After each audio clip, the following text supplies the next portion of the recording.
Good morning, my lovelies. We are on chapter 9 of Winn, Dixie, so let's go. Just about everything that happened to me that summer happened because of Winn Dixie. For instance, without him, I would never have met Gloria Dump. He was the one who introduced us. What happened was this. I was riding my bike home from Gertrude's Pets, and Winn Dixie was running along beside me. We went past Dunlop and Stevie Dewberry's house. And when Dunlop and Stevie saw me, they got on their bikes and started following me. They wouldn't ride with me. They just rode behind me and whispered things that I couldn't hear. Neither one of them had any hair on his head because their mama shaved their heads every week during the summer because of the one time Dunlap got fleas in his hair from their cat, Sadie.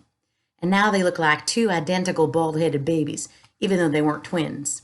Dunlap was 10 years old like me, and Stevie was 9, but he was tall for his age. "I can hear you," I hollered at them. "I can hear what you're saying," but I couldn't.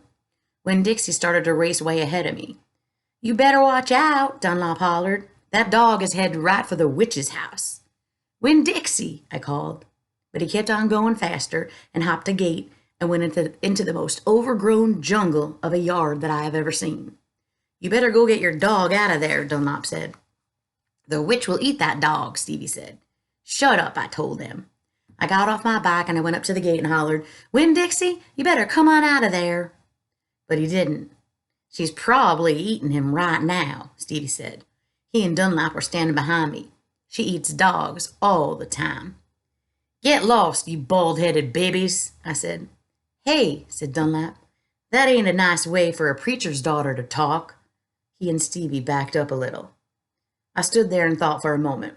I finally decided that I was more afraid of losing Winn Dixie than I was of having to deal with a dog-eating witch, so I went through the gate and into the yard. "That witch is going to eat the dog for dinner and you for dessert," Stevie said. "We'll tell the preacher what happened to you," Dunlop shouted after me. By then I was deep in the jungle. There was every kind of thing growing everywhere. There were flowers and vegetables and trees and vines. "Winn Dixie?" I said. I heard, "This dog sure likes to eat."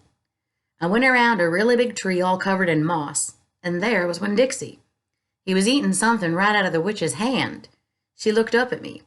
"This dog sure likes peanut butter," she said. "You can always trust a dog that likes peanut butter." She was old with crinkly brown skin. She had on a big floppy hat with flowers all over it, and she didn't have any teeth, but she didn't look like a witch. She looked nice, and Winn Dixie liked her, I could tell. "I'm sorry you got in your garden," I said. "You ain't got to be sorry," she said. "I enjoy a little company." "My name's Opal," I told her.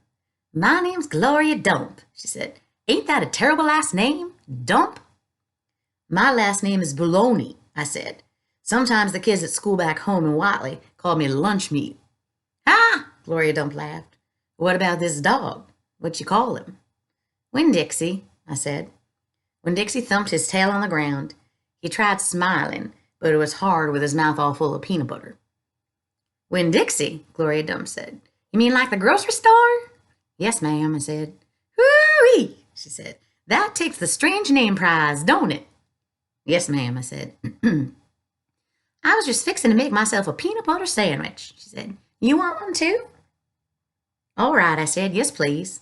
"Go on and sit down," she said, pointing at a lawn chair with the back all busted out of it. "But sit down careful." I sat down careful, and Gloria Dump made me a peanut butter sandwich on white bread. Then she made one for herself and put her false teeth in to eat it when she was done. And when she was done, she said to me, "You know, my eyes aren't too good at all. I can't see nothing but the general shape of things. So I gotta rely on my heart. Why don't you go on and tell me everything about yourself so I can see you with all my heart?" And because Winn Dixie was looking up at her like she was the best thing he had ever seen, and because the peanut butter sandwich had been so good, and because I've been waiting for a long time to tell some person everything about me, I did.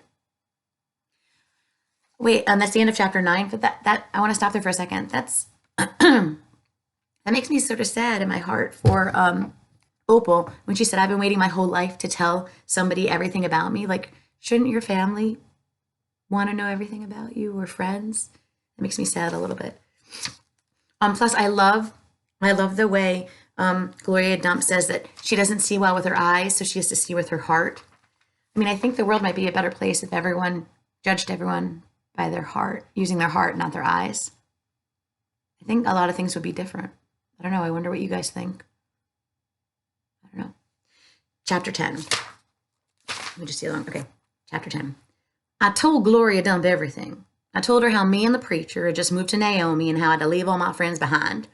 I told her about my mama leaving, and I listed out the 10 things I knew about her, and I explained that here in Naomi, I miss Mama more than I ever had in Watley. I told her about the preacher being like a turtle, hiding all the time inside his shell. I told her about finding Winn Dixie in the produce department and how because of him, I became friends with Miss Franny Block, and I got a job working for a man named Otis at Gertrude's Pets and got invited to Sweetie Pie Thomas's birthday party. I even told Gloria Dump how Dunlap and Stevie Dewberry called her a witch. But I told her they were stupid, mean, bald-headed boys, and I didn't believe them, not for long anyhow. And the whole time I was talking, Gloria Dump was listening. She was nodding her head and smiling and frowning and saying, and is that right? I could feel her listening with all her heart, and it felt good. You know what? She said when I was all done. What? Could be that you got more of your mama in you than just red hair and freckles and running fast. Really? I said. Like what? Like maybe you got her green thumb. The two of us could plant something and see how it grows. Test your thumb out. Okay, I said. Well, Gloria Dump picked for me to grow as a tree. Or she said it was a tree. To me, it looked more like a plant. She had me dig a hole for it and put it in the ground and pat the dirt around it tight like it was a baby and I was tucking it into bed. What kind of a tree is it? I asked Gloria Dump. It's a wait-and-see tree, she said. What's that mean? It means you gotta wait for it to grow up before you know what it is. Can I come back and see it tomorrow? I asked. Child, she said, as long as this is my garden, you are welcome in it. But that tree isn't gonna change much by tomorrow.